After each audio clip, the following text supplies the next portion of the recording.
millimil. There is a specific group of people who need millimil for pap. So they consider pap as their basic need. Ipapa. They consider pap as their basic need. But if you look at most of those who are from Western side, they don't need millimil. So millimil is not a group specific value to them, you know. So that's one of the products that can be group specific.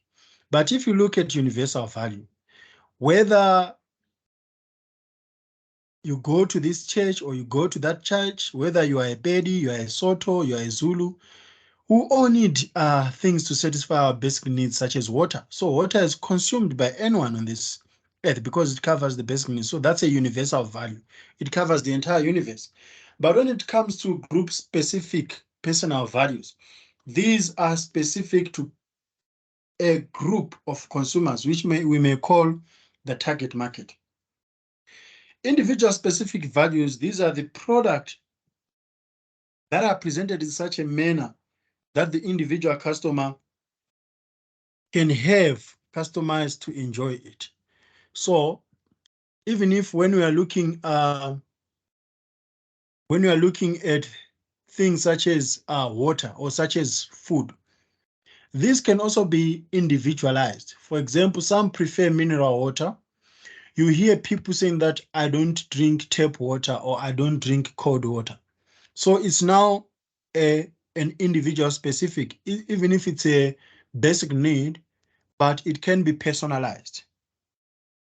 So group specific personal values are the basis for market segmentation strategies, whereas individual specific personal values form the basis for one-on-one marketing and relationship marketing strategies. So the group specific personal values, you can always target a specific group determined by the demographics or the geographical segment or the psychographic segment or the behavioral segment. For example, you can say that with this, we can target students. If it is a product that creates a group specific value to students, we can always segment those students and target them all together. But if it's something that needs personalization, which is individual specific personal value, then it may require one-on-one marketing, which sometimes can be difficult.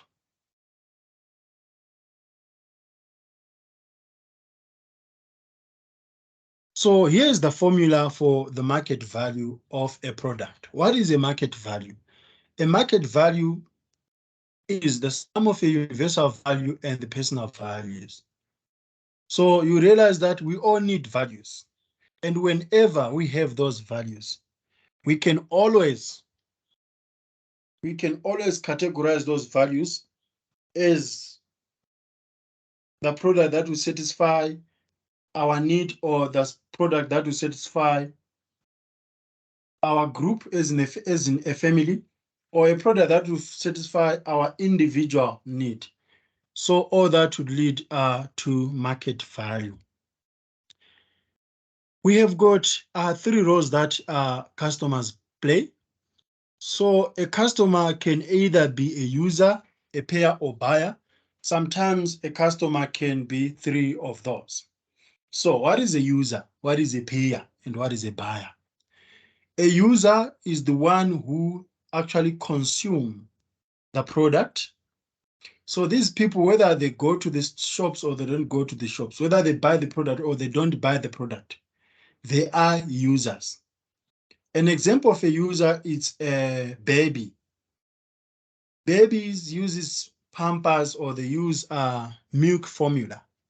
They never go to the store to buy them and they don't contribute financially to that product, the nappies, but they use those nappies. So we can classify babies as users. Then a payer is the funder, is the one who is providing the cash or the monetary value for that product. That's a payer.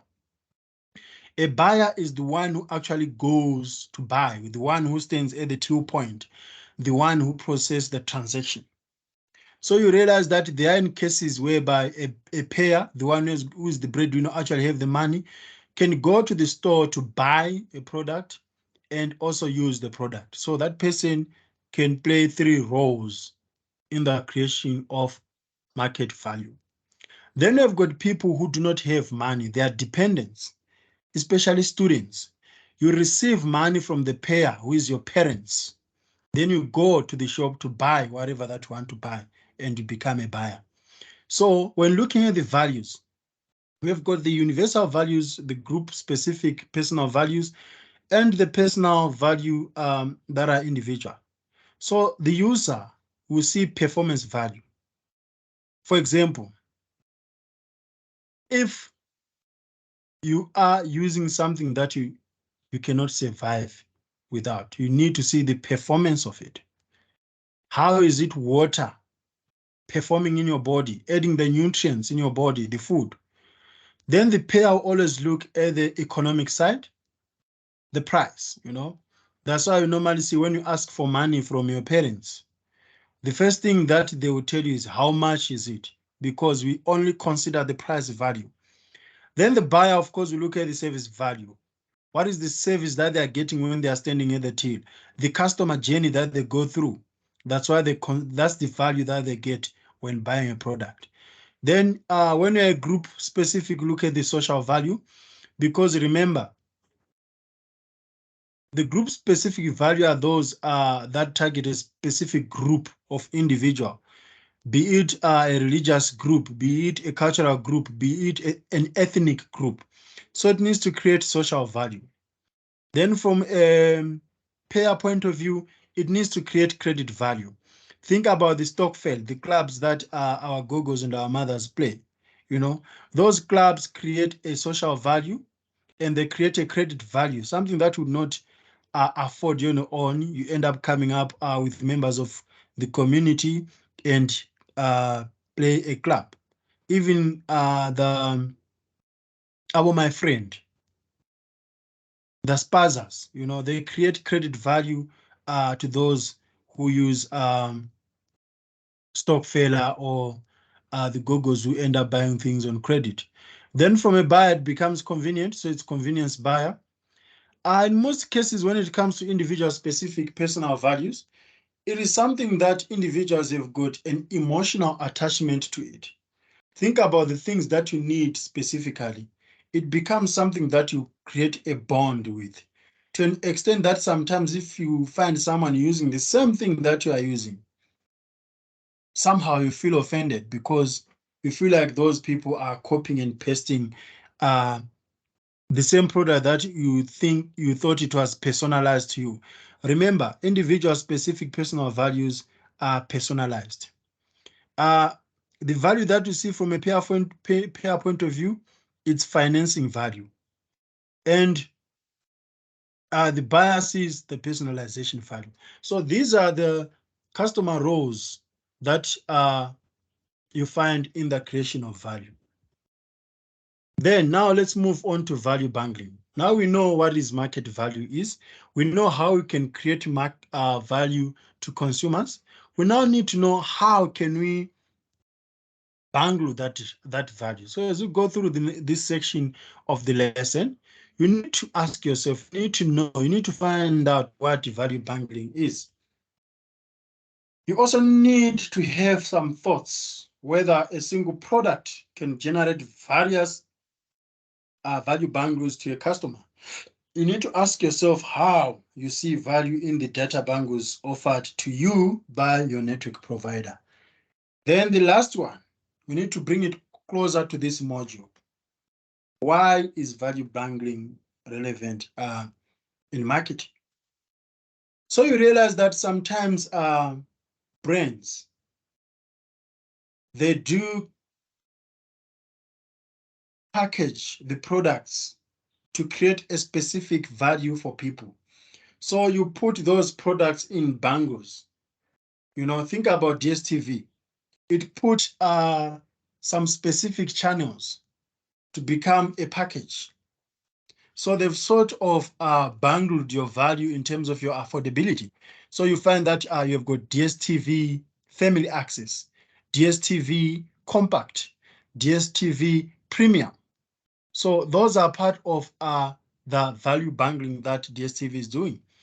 Network providers also do the same. The data bundles that you get, you can get a sort of data that is bundled in terms of WhatsApp only, or in terms of social media only, or in terms of SMSs only, or in terms of calls only.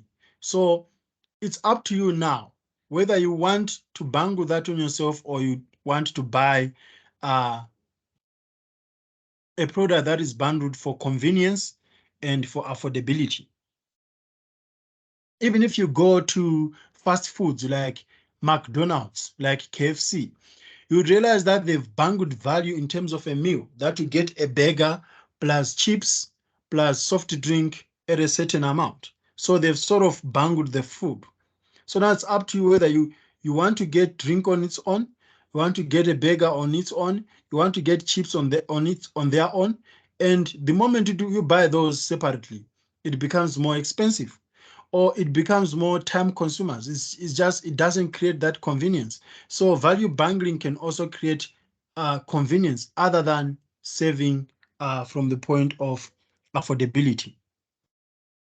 So these are the videos that I ask you guys to play during your spare time, so that you can understand some of the examples of bundling value sought by buyers. So a single product can generate various bundles of the discussed market value. For example, bread or milk offer a bundle of several values as shown below. So you can have bread. Remember, bread is a basic need because it falls under the category of food. So we all need food to survive. But for you to specifically target bread, it means that you have personalized it. Or for a community to specifically target bread, a family, a household to specifically target bread means that they've personalized it. So from a user perspective, bread will come with value, with benefits in terms of nutrition, in terms of energy. But from a group specific personal value, bread will create social status, because there are some families that cannot afford bread. Think of rice. Rice used to have social value other than having value in terms of being a universal value. There were times whereby we could have rice only on Christmas and New Year, during Christmas and New Year. And whenever you are eating rice, it could somehow send a message that you can afford, you know.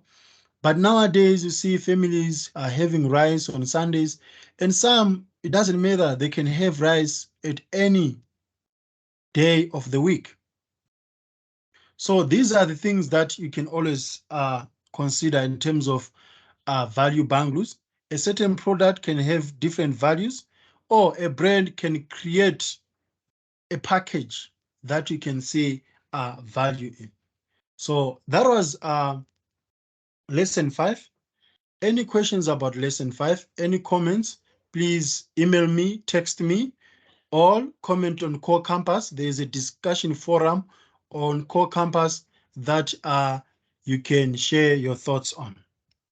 So then in lesson 6, we'll be looking at the organization's perspective of measuring value and marketing implications of the concept of value. So since we've discussed value, now let's see how we can measure that value. Thank you. See you in the next lesson, which is lesson 6.